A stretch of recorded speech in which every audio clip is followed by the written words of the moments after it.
இந்த மழைக்காலம், குளிர்காலம் வந்தது அப்படின்னாலே, சைனஸ் சம்பந்தமான தொந்தரவுகள் நெறைய பேருக்கு வரும். இந்த சைனஸ் சார்ந்த பிரச்சனைகள் எதனால உண்டாகுது? இதற்கான 6 முக்கியமான தீர்வுகள பத்தி தான் நம்ம இன்னைக்கு பார்க்க இருக்கிறோம். சைனோசைட்டிஸ் அப்படின்னு சொல்றது நம்மளுடைய கபால எலும்பு, நம்ம தலையில இருக்கக்கூடிய காற்றறைகள். இந்த காற்றறைகள் அப்படிங்கிறது நம்ம பேசுறதுக்கான ஒரு தொனிய குடுக்குறது. அதே மாதிரி அந்த இடங்கள்ல காற்று கரெக்ட்டா இருந்தது அப்படின்னா தான் நம்மளுடைய தலையினுடைய பாரம் கொஞ்சம் கம்மியாக இருக்கும்.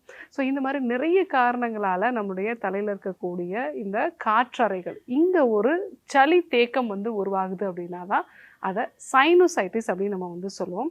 ஸோ இந்த சைனோசைட்டிஸ பொறுத்தவரைக்கும் நம்ம எல்லாருமே நெனச்சிட்டு இருக்க ஒரு விஷயம் என்னன்னா, உடம்புல கஃபம் அதிகரிச்சு, இல்ல ஒரு சளியோட அளவு அதிகரிச்சுது அப்படின்னா, இந்த சைனஸ் சம்பந்தமான தொந்தரவுகள் அதிகமா வரும்னு நெனச்சிட்டு இருக்கோம். ஆனால் சித்த மருத்துவத்தின்படி நம்ம உடம்புல பித்தம் அதிகரிக்கும் பொழுது, இப்போ எப்படி நம்ம சூரியன் அதிகமான அளவுக்கு வெப்பத்தை வெளிவிடும் பொழுது, ஆறுகள்ல இருக்கக்கூடிய நீர் ஆவியாகி ஒரு மேகமா மாறுதோ, அதே மாரி தான் நம்மளுடைய இடுப்பு பகுதியில அதிகப்படியான பித்தம், உடல்ல அதிகப்படியான பித்தம், முக்கியமாக நம்மளுடைய இடுப்பு பகுதிகள்ல அதிகமான அளவுக்கு ஹீட் இருக்கும் பொழுது, இதனுடைய ஒரு தொடர்ச்சியா நம்ம உடம்புல ஹீட் அதிகமாகி கபால எலும்புகள்ல சளி தேக்கம் அடையுது. அதுதான் சித்தர்களுடைய ஒரு கூற்று.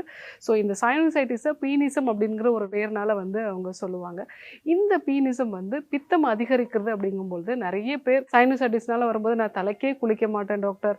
குளிக்கிறதே எனக்கு ஒரு நாள் விட்டு ஒரு நாள் தான் குளிப்பேன். ஸோ பாடி ரொம்ப ஹீட்டாவே இருக்கும். ஆனாலும் எனக்கு தலையில எண்ணெய் வச்சதுன்னா உடனடியா தும்மல் வர ஆரம்பிச்சுரும். இப்படி ஒரு காரணத்தினால நெறைய பேர் உடலுக்கு குளிர்ச்சிப்படுத்தக்கூடிய விஷயங்கள் எதுவுமே பண்ணாம விடுறதுனால தான் இந்த சைனோசைட்டிஸ் மாதிரியான பிரச்சனைகள் அதிகமாகுது.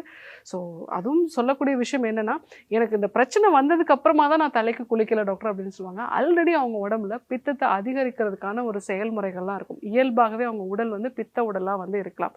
இல்ல சரியான இரவு தூக்கம் இல்லாத ஒரு நபரா இருக்கலாம். இல்ல அதிகப்படியான எண்ண ஓட்டங்கள் இருக்கக்கூடிய ஒரு நபரா இருக்கலாம். இல்ல காஃபி, டீ அதிகமா எடுத்துக்கொள்ளக்கூடிய ஒரு நபரா இருக்கலாம். இல்ல நெறைய மானிட்டர் பார்க்கக்கூடிய நபர். ஸோ இன்னைக்கெல்லாம் பார்த்தீங்க அப்படின்னா, குழந்தைகள் கூட நெறைய டிவி, அதே மாதிரி ஃபோன் பார்க்குறாங்க. இதனால அவங்களோட உடம்போட ஹீட் அதிகமாகும். ஸோ இந்த மாதிரியான காரணங்களால உடம்புல ஹீட் அதிகமாகும் பொழுது, அது குளிர்காலங்கள்ல